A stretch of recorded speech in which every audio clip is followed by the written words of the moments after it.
네, 민심 2026, 민심 성적표가 어떻게 나올까요? 이번에는 정치권 네 분과 함께 전망을 좀 해보도록 하겠습니다. 오늘 이 스튜디오에 더불어민주당의 박성준 의원, 국민의힘 권영진 의원, 그리고 김영주 전주의 전 의원 이렇게 네 분을 모셨습니다. 네 분 어서 오세요. 네, 예, 안녕하세요. 이제 뭐 투표 시간이 얼마 안 남은 그런 상황이고 지금까지 집계된 투표율이 54.7% 정도 나오고 있는데 박성준 의원님 네, 네.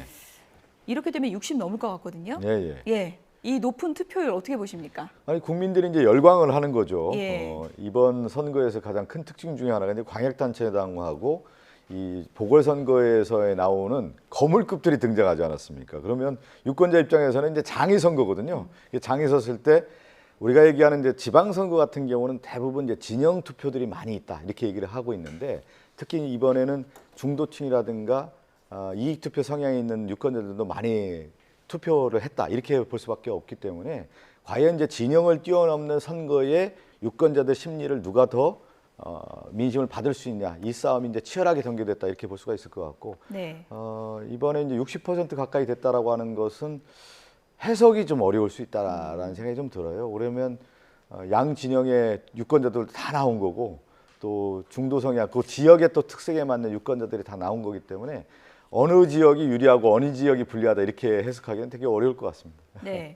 어쨌든 투표율이 높게 나오는 상황. 권영진 의원님, 투표율이 높게 나오면 이 높게 나오는 대로 또 여야 모두 유불리를 따져가면서 우리한테 유리하다 이렇게 해석을 하잖아요. 국민의힘에서는 어떻게 해석을 하고 있습니까? 뭐 이번 선거 확실하게 4년 전 지방선거보다는 예. 한 10% 이상 높을 것 같아요.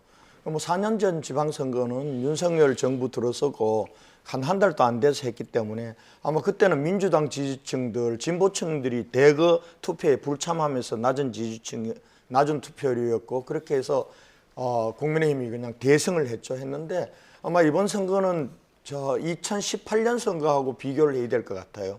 그때도 박근혜 대통령 탄핵과 조기 대선 이후에 치러지는 선거였고 이번에도 딱 한 1년 만에 똑같이 치르는 선거였거든요.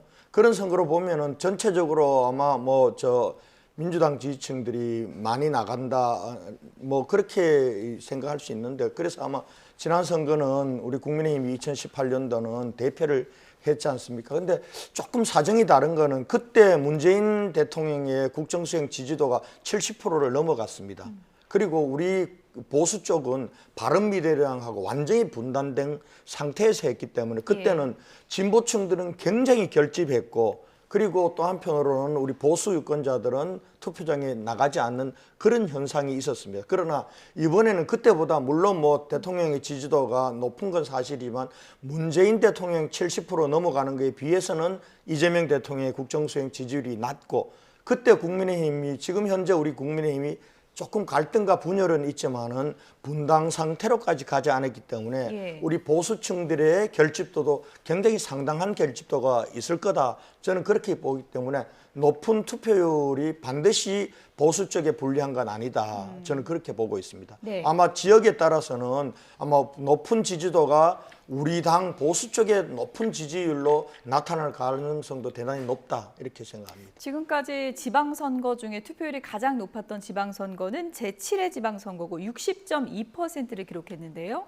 지금 추세라면 그 당시의 지방선거보다도 높게 나올 가능성이 있다. 이런 전망이 나오고 있는 상황입니다. 김영주 전 의원님, 네.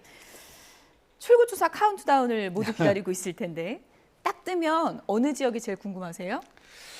글쎄요, 아무래도 이제 서울이 궁금할 것 서울. 같고요. 그다음에는 이제 부산 뭐 그런 정도. 그리고 아마 많은 분들은 이제 대구. 혹시 대구가 뒤집어지나 안 뒤집어지나 이제 그런 데 대한 관심을 많이 가지지 않을까. 그다음에는 아마 전라북도일 것 같습니다. 가장 먼저 언급해 주신 게 서울이기 때문에 서울은 어떻게 나올 걸로 개인적으로 예상하십니까? 개인적으로는 이제 서울은 아마 정원호 후보가 승리하지 않을까 그렇게 조심스럽게 예상합니다. 이제 그거는 왜냐하면 이제 서울시와 부산시의 경우에는 현역 시장에 대한 심판이 있어요.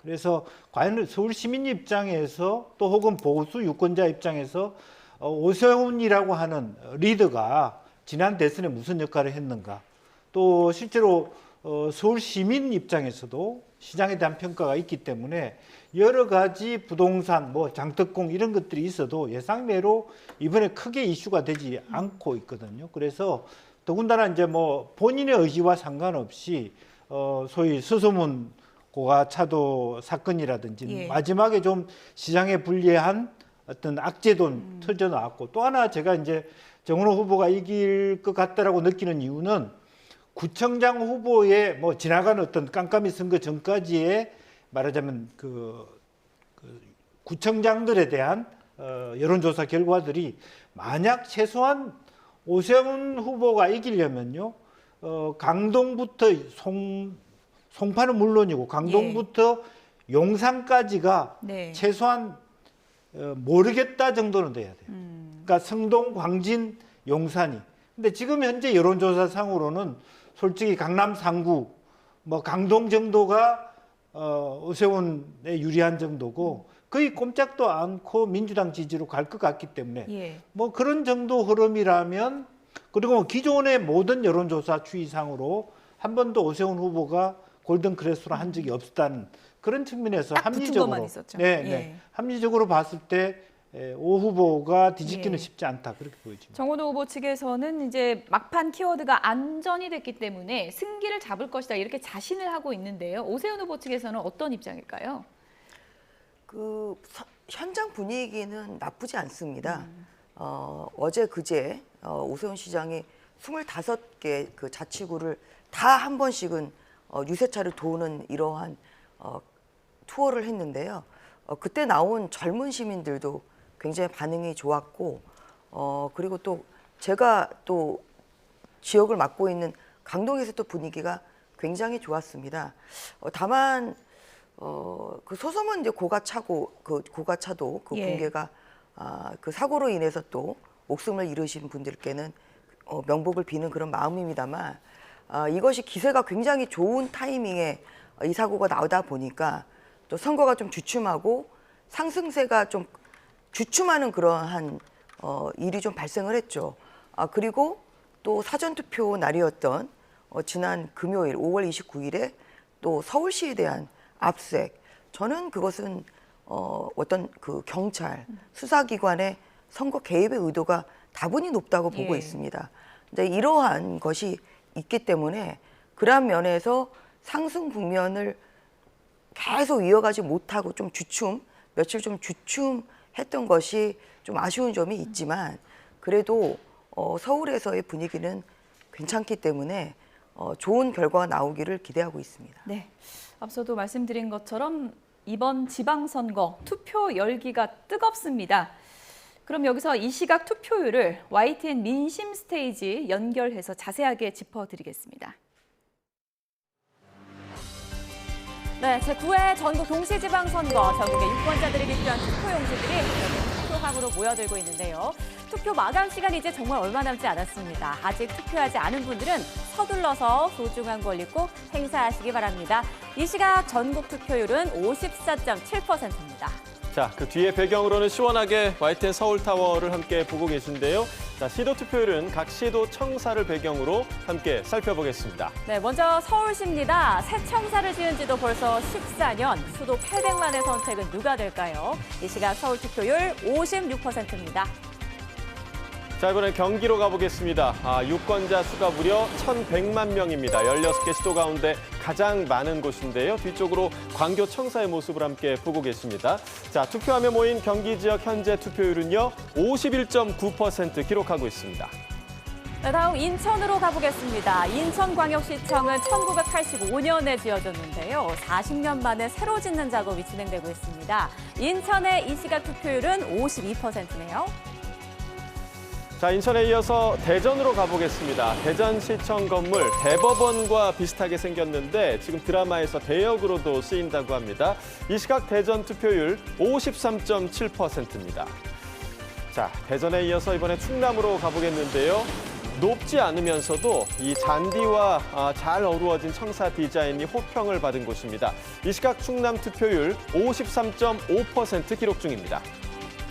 네, 우리나라에서 도청사로 이용하는 건물 가운데 가장 오래된 충청 북도청 보고겠습니다. 1937년에 지어졌다고 하는데요. 이 시각 충북 지역의 투표율은 54.1% 나타내고 있습니다. 자, 그리고 행정 중심 복합도시로 건설된 곳이죠. 자, 청사가 참 예쁜데요. 일하는 사람 대비 현재 공간이 좀 부족한 실정이라고 합니다. 세종 지역의 이 시각 투표율 56%입니다. 네, 다음 대구시청 산격청사 여러분 보고 계신데요. 경북도청에 옮겨간 이후 대구시가 동인청사와 함께 쓰고 있습니다. 대구 지역의 이 시각 투표율은 56.7%입니다. 자, 대구에 이어서 경북으로 가보겠습니다. 청와대와 상당히 좀 비슷하게 생긴 건물이죠. 규모가 더 크다고 하는데요. 우리나라에서 가장 큰 광역단체 청사입니다. 경북의 현재 투표율 55.5%입니다. 네, 이어서 경북도청 못지않게 규모가 큰 부산시청 보고 계십니다. 지금은 이마저도 공간이 부족하다고 하네요. 자, 부산 지역의 이 시각 투표율 55.1%입니다. 자, 부산을 지나 울산으로 가보겠습니다. 울산광역시청 2009년에 새로 지어졌다고 하는데 어느새 17년의 세월이 흘렀죠. 울산 투표율도 알아보죠. 56.7% 기록하고 있네요. 네, 다음으로 창원의 본관이, 진주의 별관이 있는 경상남도청 보고 계십니다. 자, 이 시각 경남 지역의 투표율도 확인해 볼게요. 58.3%입니다. 자, 이제 한 달 후입니다. 오는 7월이면 2개 시도가 합쳐지게 되는데요. 전남, 광주 통합특별시로 다시 태어납니다. 광주와 전남의 이 시각 투표율 합산해서 56.5% 기록하고 있습니다. 네, 도청을 이전한 이후에는 전북, 전주를 대표하는 행정타운이 됐죠. 바로 전북특별자치도입니다. 전북의 이 시각 투표율 58.3% 나타내고 있네요. 다음 보실 곳은 정겹지만 꽤 오래돼 보이는 청사입니다. 신청사 건설 사업이 추진되고 있는 강원특별자치도인데요. 강원의 이 시각 투표율도 알아보겠습니다. 59.7% 상당히 높은 수준을 유지하고 있습니다. 네, 2000년대 초반에 신축과 이전이 검토됐지만 아직도 진행되지 못하고 있습니다. 바로 제주특별자치도입니다. 제주의 이 시각 투표율은 51.7%네요. 네, 지금까지 시도청사와 함께 시도 투표율 살펴봤습니다. 네, 민심 스테이지였습니다. 상암 스튜디오 나와주시죠.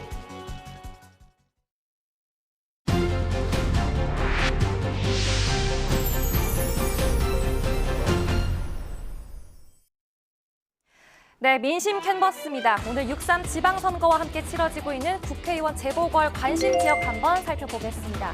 이번엔 가장 뜨거운 곳이죠. 부산 북구갑으로 가보겠습니다. 선거에서 가장 중요한 세 가지 인물 이슈 구도 가운데 인물부터 살펴봅니다. 더불어민주당 하정우, 국민의힘 박민식, 무소속 한동훈 후보의 3파전입니다. 민주당부터 볼까요? 하정우 후보는 네이버에서 AI, 인공지능 개발을 이끈 개발자 출신이고 이재명 정부 AI 미래기획수석으로 일했습니다. 전재수 의원이 처음 언급하면서 출마에 불을 지폈고 당이 적극적으로 나서서 영입했습니다. 국민의힘은 이 지역 재선 의원 출신인 박민식 후보를 내세웠습니다. 불도저 검사에서 국회의원으로 이후 윤석열 정부의 초대 국가보훈부 장관으로 활약하면서 이념 선봉장 역할을 했습니다. 같은 검사 출신인 무소속 한동훈 후보 역시 윤석열 정부의 스타 장관이죠. 국민의힘 수장으로 화려하게 정계에 데뷔했는데요. 팬덤을 보유한 몇 없는 정치인인데 비상계엄 이후 정치적 재기를 위한 둥지로 이곳 부산 북구갑을 선택했습니다. 구도 한번 보실까요? 부산 북구갑도 다른 부산과 마찬가지로 보수세가 강합니다. 최근 4차례 선거 판세 저희가 한번 분석을 해보았는데요. 우선 2025년 대선 그리고 2022년 대선 때는 국민의힘이 두 자릿수 격차로 앞섰습니다. 2022년 지방선거 때는 당시 국민의힘 박형준 후보에게 무려 66%, 민주당의 2배 넘는 표를 몰아줬는데요. 하지만 총선에서는 달랐습니다. 부산 북구갑은 부산에서 유일하게 더불어민주당 의원이 있는 곳입니다. 동별로 좀 더 쪼개서 가볼까요? 두 차례 대선과 지방선거 때는 모든 동이 빨간색이었는데요. 이렇게 총선에서는 북쪽과 남쪽의 표심이 갈라진 모습 볼 수 있습니다. 특히 만덕 이동을 눈여겨볼 만한데요. 이 만덕 이동에서 민주당 전재수 후보가 가장 높은 득표율을 기록했습니다. 이 만덕 이동은 북부갑 선거구 중에서 가장 젊은 층이 거주하고 인구도 2만 5천여 명으로 가장 많습니다. 지난해 대선에서도 북부갑 선거구 가운데 국민의힘과 민주당의 표차가 가장 적었던 곳입니다. 총선 결과만 다른 건 주민들이 당이 아닌 전재수라는 이름을 보고 뽑았기 때문입니다. 부산 북부는 타지 사람에게 쉽사리 마음을 열지 않기 때문에 전략 공천의 무덤이라고 불립니다. 전례들을 한번 볼까요? 전재수 후보 4수 끝에 3선, 2006년 구청장 선거부터 도전해 4수째인 2016년이 돼서야 처음 당선됐고 이후 내리 3선을 했습니다. 부산시장까지 했던 서병수 전 의원, 지난 총선 때 이곳에 전략 공천됐다가 고배를 마셨고요. 노무현 전 대통령도 지난 2000년 이곳 일대인 북강서을에 출마했다가 낙선한 적이 있습니다. 2012년에는 문성근 배우가 이곳에 도전장을 냈지만 의원이 됐는데 실패했습니다. 정치 경력, 유명세가 통하지 않는 지역인 셈입니다. 그러니까 이 지역에 얼마나 오래 뿌리 내렸는지를 본다는 건데요. 이번에 국민의힘 박민식 후보를 제외하고는 새 얼굴들이 출마했죠. 부산 북부갑 주민들 누구 손을 들어줄까요? 현재 투표율 보겠습니다. 63.4% 기록하고 있습니다. 투표 마감까지 아직 시간이 조금 남았으니까요. 최종 투표율 어디까지 올라갈지 저희와 계속 지켜보시죠. 지금까지 민심 캔버스 YTN 김다현입니다. 네, 민심의 향배 어디로 흐를까요? 이제 잠시 뒤면 투표가 종료되고 개표함이 열릴 텐데요. 스튜디오에 나온 네 분과 함께 지역별로 전망을 좀 해보도록 하겠습니다. 대구 달서구 권영진 의원 오늘 나오셨으니까 대구시장 흐름 어떻게 될지 어떻게 개인적으로 예측하세요? 초반에는 아무래도 저희들이 어려웠죠. 국민의힘 혼내줘야 된다. 그리고 김부겸 여당 후보 찍어서 덕이라도 보자 이렇게 됐는데 근데 이제 결정적인 계기는 민주당에서 이 공소취소 특검법 추진하면서 그러면서 야 이거 이대로 대구마저 내줘서는 안 되겠다. 그러면서 급격히 보수 결집이 이루어졌습니다. 이루어졌고 또 그 보수 결집의 기폭제가 대구에서는 어떻든지 간에 박근혜 전 대통령께서 나서 주신 것이 중도층을 뭐 없는 표를 모아오는 것보다도 우리 지지층들이 나 국민의힘 싫어서 투표장에 안 갈래 이런 분들도 많았거든요. 이분들이 결속하도록 만드는 효과라고 보고요. 그 지지세는 제가 느끼는 감은 선거운동을 하면서 느끼는 감은 투표일이 다가오면 다가갈수록 피부로 그냥 느낄 정도로 그렇게 강한 결집도를 나타냈다고 봅니다. 아마 지난 2018년보다도 대구 투표율이 훨씬 더 높을 겁니다. 훨씬 더 높다는 것은 이번에는 보수층들이 위기감을 느끼고 투표장으로 정말 나가는 그런 모습들이기 때문에 제가 생각한 데는 추경호 후보가 이기지 않을까 저는 그렇게 전망하고 있습니다. 정권 견제 여론이 결집될 것이다 이렇게 내다보셨고 그렇습니다. 추경호 후보는 이제 유권자들에게 큰 절을 했고 그리고 김부겸 후보는 눈물을 보였습니다. 김부겸 후보 같은 경우에는 뭐 민주당으로서는 상상할 수 없는 그런 지지율을 받을 것이고 그리고 후보 개인기로 깃발을 꽂을 것이다. 민주당에서는 그렇게 기대하고 있는 것 같아요. 네, 제가 그 월요일 날 김부겸 후보 유세하는 데를 다녀왔습니다. 분위기 어떻든가요? 봤는데 그날 사실은 이제 하나에어로 그 화재 사건으로 있어서 모든 캠프들이 차분한 선거운동을 했습니다만은 골목골목을 도는 유세 과정에서 대구 시민들이 아주 차분하게 김부겸 후보의 유세를 경청하는 모습 그리고 여전히 서울에 있는 공영방송 혹은 지역방송의 기자들이 따라다니는 것만 봐도 실제로 김부겸 후보가 여전히 당선 가능성이 있다는 것을 저는 말해준다고 봅니다. 제가 사실은 17대 나왔을 때 추미애 후보하고 붙었거든요. 아무도 그 4월 15일 선거인데 4월 10일까지 기자가 한 명도 안 따라왔어요. 4월 10일 지나고 나니까 기자들이 붙기 시작했다. 그건 뭡니까? 가능성이 있어 보이니까 이제 붙기 시작한다는 것이거든요. 무슨 얘기냐 하면 최소한 이번 선거는 사실 투표율이 낮아야 정상입니다. 보수가 찍지 말아야 정상인데 왜 투표율이 높아지냐? 대구 경북까지 민주당이 치고 들어간 거예요. 그렇기 때문에 투표율이 높아지고 있다라고 하는 부분인데 지금 이번 선거는 김부겸 후보가 당선되고 안 되고를 떠나서 대구 시민들이 30년 동안 대구의 보수의 심장 대구를 이렇게 내줘도 되겠습니까? 라는 소위 인질로 갇혀 있는 부분에 대해서 스스로 각성하고 야, 이거 진짜 이렇게 살아야 되냐? 우리 아들, 딸들이 정말 가망 없는 곳에 살아야 되느냐에 대한 고민을 김부겸 후보를 통해서 하기 시작했다. 그런 것이 굉장히 큰 상징적 의미가 있습니다. 그래서 지고 이기고를 떠나서 예. 대구 시민들이 왜 군이라고 하는 지역이 이렇게 논란을 빚습니까? 그리고 실제로 김부겸 후보 대구시청 신청자 공약 안 낸다고 얘기했을 때 왜 안 내냐 물어봤을 때 대구시 예산이 없어서 못 냅니다. 이게 솔직한 거 아닙니까? 아무것도 없이 보수니까 해달라, 할 수 있다. 이런 것으로까지 갖고 언제까지 대구를 이렇게 정말 저개발 도시로, 경쟁력 없는 도시로 만들 것인가에 대한 네. 김부겸 후보의 연설에 사실은 대구 시민들이 다시 한번 감동하기 시작했다. 저는 그렇게 봅니다. 김영주 전 의원께 이것도 좀 여쭤볼게요. 물론 두 분 중에 한 분이 최종 당선자 이제 깃발을 꽂게 되겠지만 많은 언론에서 이런 기사를 썼습니다. 추경호 후보랑 김부겸 후보가 포옹하는 모습도 연출됐고요. 네. 그리고 네거티브가 단 1도 없었던 선거였다. 이런 평가를 하더라고요. 네. 사실은 대구 시민들이 지금 뭐 투표하기 싫은 정도의 마음이 아픈 상태 아닙니까? 어쨌든 보수가 무너져 있는 상태라서 거기다 대고 네거티브 한다는 것 자체는 서로가 좋지 않은 겁니다. 그리고 김부겸 후보도 최소한 보수의 어떤 품격 그런 걸 인정하는 민주당 내에서의 보수를 대변할 수 있는 후보이기 때문에 예. 대구 시민의 상당한 지지를 받고 있는 것도 사실이거든요.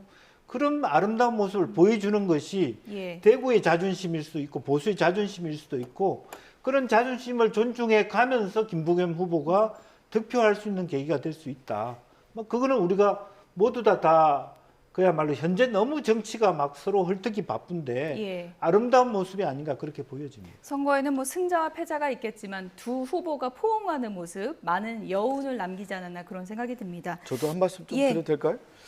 우리가 이제 선거를 할 때 이번 선거를 어떻게 바라보느냐에 대한 관전이 있지 않습니까? 예. 그런데 대구시장 선거 같은 경우는 이제 과거에 우리가 선거를 보면은 그냥 지역주의 투표라든가 보수 이념 진영 간의 어떤 투표 이게 매우 우위를 차지했죠. 근데 이번에 대구시장 선거 같은 경우는 대구 지역 주민들이 누가 더 대구를 발전시킬 수 있느냐에 대한 것으로 그 상품을 보기 시작했다고 볼 수가 있을 것 같아요. 과거에는 그냥 묻지마 투표 형태로 갔다고 하면은 이 지역의 일꾼이 누굴까? 그동안에 왜 우리는 대구가 발전이 안 됐을까? 참 일꾼이 누굴까? 한번 진정을 한번 생각해 보자. 그리고 그 가운데 우리 김부겸 후보가 절실하게 다가간 것 같아요. 한번 기회를 달라. 지역 발전 한번 시켜보자. 이러한 부분들이 매우 저는 호소력 있게 네. 다가가고 있다. 그리고 이번 선거에 또 하나가 뭐냐면 지역 일꾼에 대한 지역 발전론에 대한 선거도 매우 중요한 가운데 저는 이제 지역의 일꾼이 미래지향적이어야 되잖아요. 이제 우리가 과거의 정치적인 것을 탈피하고 새로운 어떤 모습으로 가고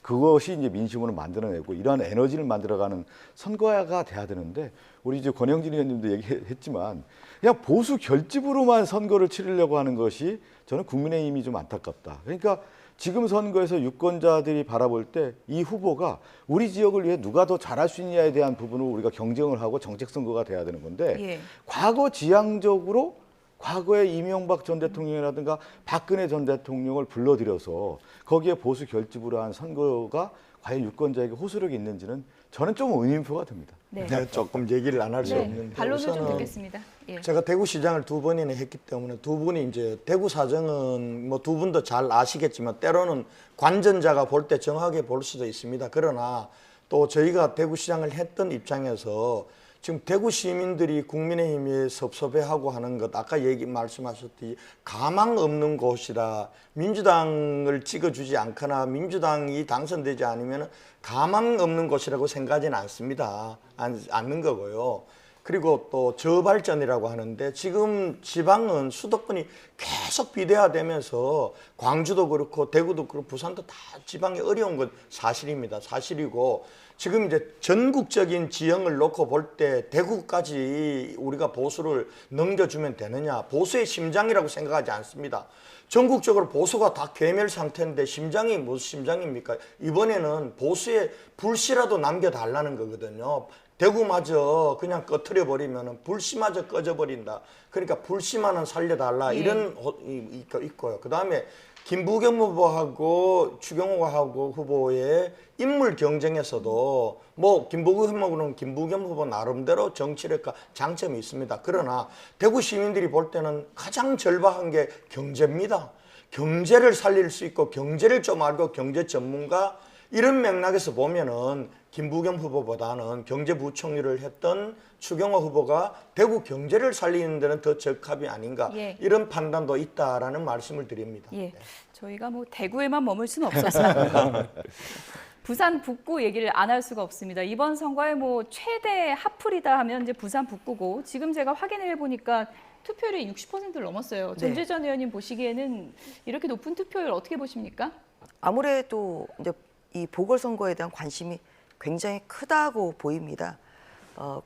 이제 여론조사에서 이제 한동훈 후보가 앞서가고 있습니다만 지금 이런 추세라고 하면 아마 한동훈 후보의 당선 확률이 저는 굉장히 높지 않은가 이렇게 조심스럽게 좀 예측을 하고 있고요. 투표율 높은 게 한동훈 후보에게 1호일 예, 것이다. 1호일 예. 수 있다고 생각합니다. 이제 앞서 뭐 그동안에 이제 북갑에서는 뭐 이렇게 그러니까 이쪽 출신이 아닌 전략 공천했던 사람들이 많이 이제 패배를 했다는 그런 전례도 있습니다만 예.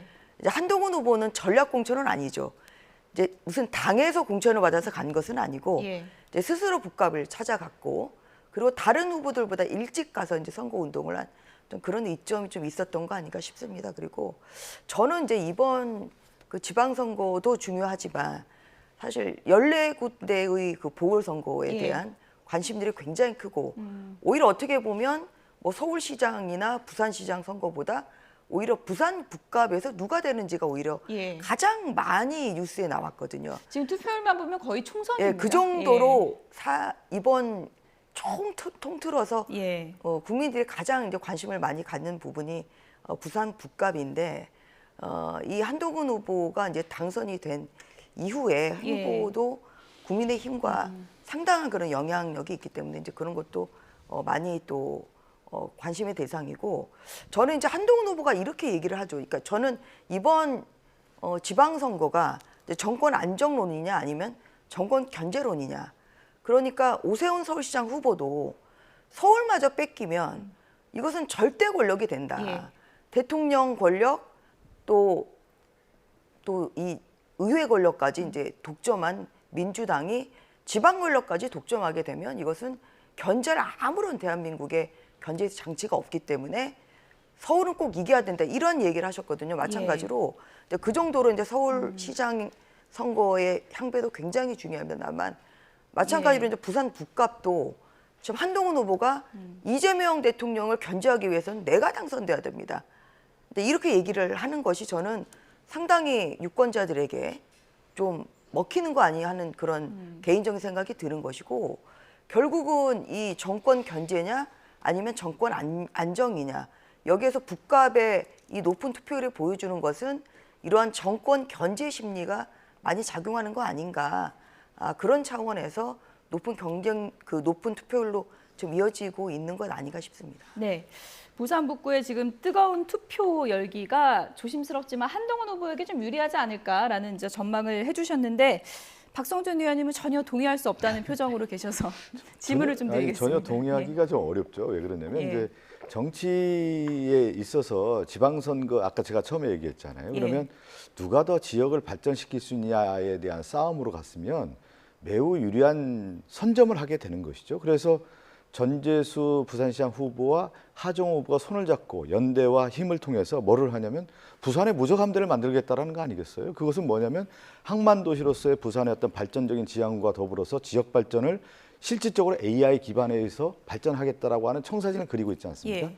근데 지금 보면 한동훈 후보 같은 경우는 전형적인 정치 투쟁을 하고 있단 말이죠. 정치 전선을 치고 있잖아요. 보수 재건이라고 하는 것을 가지고 자기가 타이틀을 내걸고 선거를 하는 건데 저는 방향 자체가 잘못됐다 이렇게 좀 들어요. 재건을 하려면 그만한 그릇이 돼야 되는 거예요. 무소속이 예. 어떻게 그런 그릇이 되겠습니까? 그리고 제가 이런 얘기를 좀 드리고 싶은데 복당을 한다고 하지 않았습니까? 뭐 그걸 떠나서 예. 제가 이제 과거에 이제 권력의 큰 뭐라고 할까요? 이제 거물들이라고 할까요? 예. 아니면 이제 정치적인 지명도 인지도가 높은 분들의 선거를 보면은 예, 이명박 정부의 권력 실세의 이재호라고 하는 분이 그 당시에 보궐선거에서 혼자 다녀요. 자전거 타고. 예. 아주 절실하게 선거를 합니다. 박근혜 정부에서는 누가 하냐면 이정현이라는 사람이 2014년도에 보궐선거 나와서 그냥 박박 켜요. 거기 마을회관 가서 자고 이렇게 하면서 밑으로 들어갔단 말이에요. 이해찬 대표도 마찬가지거든요. 세종시에 내려가서 정말로 어렵게 선거하면서 간담회하면서 지역 주민 만나고 선거하고 제가 근데 2024년도에 가장 관심 있게 봤던 사람이 누구였냐면 이준석이었어요. 이준석 의원인데 그 전에는 이준석 후보도 하늘 위만 떠다니더라고요. 붕붕 떠다니면서 공중전만 하고 예. 그러는데 그때 총선에서 어떻게 하느냐? 지상전을 펴면서 그냥 지역 곳곳을 다니면서 걸어다니지 않았습니까? 절실하게. 그렇게 하면서 유권자의 마음을 사는데 제가 그 한동훈 후보의 유세를 쭉 지켜보면 뭐냐면 약간 하늘에 떠 있는 듯한 느낌. 하늘에 떠 있다. 왜 그러냐면 발을 예. 땅에 디뎌야 되는데 예. 그래서 지역 주민으로 들어가서 처절하고 절실한 가운데 있어야 된다. 그것이 좀 안 됐다라는 생각이 들고 제가 하정우 후보 이제 나와서 보는데 우리가 선거할 때 하정우 후보 같은 경우는 정치 초보였는데 선거가 지나가면 지나갈수록 단단해지더라고. 처음에 실수도 있는데 이걸 극복하면서 뭐냐? 기세 싸움을 하더라고요. 기상도 있고 기질도 있고 그러면서 이 후보의 단단함을 볼 때 부산 정세에 딱 맞는 느낌이 들어가는 것이죠. 그랬을 때 각 후보가 이제 섰을 때 우리가 이제 정치할 때 후보 간의 경쟁 아니에요? 그러면 하정우 후보가 한동훈 후보를 대하는 태도나 모습에서 볼 때 그 당당함이라든가 기세 싸움에서 전혀 손색이 없는 걸 보고 이 싸움은 하정우의 승산에 있는 싸움이구나라고 하는 것을 예. 제가 느꼈습니다. 그러니까 정치 전선, 개인의 캐릭터 이 두 부분을 볼 때 하정우 후보가 매우 유력하다 이렇게 예. 보고 있습니다. 하늘에 떠 있다 이렇게 표현해 주셨는데 또 한동훈 후보 지지하는 쪽에서는 뭐 절실하게 했다 또 이렇게 뭐 평가할 수 있는 것 같고요. 아니 약간 느낌이 제가 예. 얘기한 게 차분하게 쫙 내려가야 되는 건데 예. 붕 떠 있는 듯한 느낌이란 말이죠. 그거는 그 몸짓과 행동과 이 언어에서 나오는 건데 그 예. 언어가 단단해야 되거든요. 근데 떠 있는 듯한 느낌인데 제가 이제 유권자들이 지금 부산에 상당히 투표율이 높지 않습니까? 그것은 이제 많은 시민들이 다 들어왔다라고 볼 수가 있기 때문에 거기에서 이제 판단이 나올 텐데 마지막 지켜보시죠. 제 YTN 예측이 보시는 맞을 분들 겁니다. 위해서 제가 한마디만 드려야 간략하게 되겠어요. 부탁드리겠습니다. 지금 사실은 총선급 투표율이라 했지만 이건 대선급 투표율이에요. 예. 제가 볼 때 한 70% 나올 것 같거든요. 이건 대선급 투표율이에요. 그러면은 한동훈이 빠지고 하정우하고 박민식 우리 당 후보하고 둘이만 했을 경우에 이렇게 높은 투표율을 그러니까 투표장에 누가 나오게 만드는 효과가 있었을까? 저는 분명히 한동훈 효과라고 봅니다. 한동훈이 없었다면은 그리고 지금 이런 상황에서 사실 전재수 후보였다고 한다면은 전재수 후보가 3번 떨어지고 10년 끝에 그래 니는 우리 북구갑 아들이다 이래가지고 50% 이상 지지를 얻었거든요. 근데 지금 하정우 후보는 너무 늦게 나왔어요. 민주당이 한 달 전에 내보낸 거예요. 예. 내보냈는데 전혀 준비 안 된 후보니까 악수하고 손 털질 않나 뭐 이렇게 다니는 후보가 돼버렸잖아요. 그래서 제가 볼 때는 보수가 지금 여기는 보수가 상당히 강한 곳인데 보수가 분열돼서 하정우가 어부지리를 얻을 수 있는 가능성은 있지만은 그러나 그걸 받아먹지를 못한다. 예. 그럼 결국 보수 유권자 중에서는 그러면 하정우 어부지리 안 시키려면 누구로 우리가 투표를 통해서 단일화를 시켜줘야 될까? 이런 전략적 선택을 하고 있다고 보고요. 그 전략적 선택의 결과가 지금 높은 투표율로 나오지만은 제가 국민의힘 소속으로서 우리 후보의 승리를 자신 있게 말하지 못하는 건 안타깝지만은 예. 조심스럽게 저도 전주혜 의원님 말씀처럼 예. 여기는 한동훈으로 거의 굳어진 거 아니냐 이렇게 전망을 해봅니다. 저는 굳어졌다고 보기는 어렵고요. 예. 그러면 투표율이 높아졌다는 것이 각자 뭐 아전인수격 해석을 할 수밖에 없습니다만은 사실은 부산의 경우에는 어쨌든 전재수 후보가 앞서는 형태. 우리가 투표장에 들어가 보면 어쩔 수 없이 어떤 시장이라든지 보궐선거가 커플링이 되는 경우가 많다라는 측면. 그리고 마지막 박근혜 전 대통령이 북구를 가지는 않지만 부산과 기장을 다녀갔다라고 하는 부분. 그러니까 표가 갈릴 수 있는 거죠. 한동훈 표하고 박민식 표가. 이제 그럴 가능성이 있어서 저는 솔직히 말해서 박민식 후보를 제외하고 그렇다고 해서 박민식 후보가 될 수 있는 그 상황은 솔직히는 아닌 것 같습니다. 그렇다면 상당히 그 한동훈 후보하고 하정우 후보가 초박빙의 어떤 그 상황이 전개될 가능성이 높아진다. 그러니까 한동훈 후보 갈표가 일정 정도 박민식 후보로 가는 그런 경향. 그리고 또 이 사실 줄투표라고 했을 때 한동훈 후보가 갖고 있는 6번이라고 하는 번호가 갖고 있는 어떤 노령계층에서의 불합리, 불리함 이런 것들이 있으면 예측 가능성이 상당히 어려운 그런 지경의 어떤 투표율이 아닌가 그렇게 보여집니다. 예. 저희가 뭐 북구 얘기가 나오니까 네 분이 너무 뜨거워지셔가지고 엇갈린 전망이 나오고 있기 때문에 이제 개표함을 열어봐야 알 것 같고 그리고 뭐 새벽까지 북구는 개표가 진행될 것 같다 그런 얘기가 나오고 있습니다. 저희가 민심의 향배를 짚어보는 대담 순서는 잠시 뒤에 이어가도록 하고요.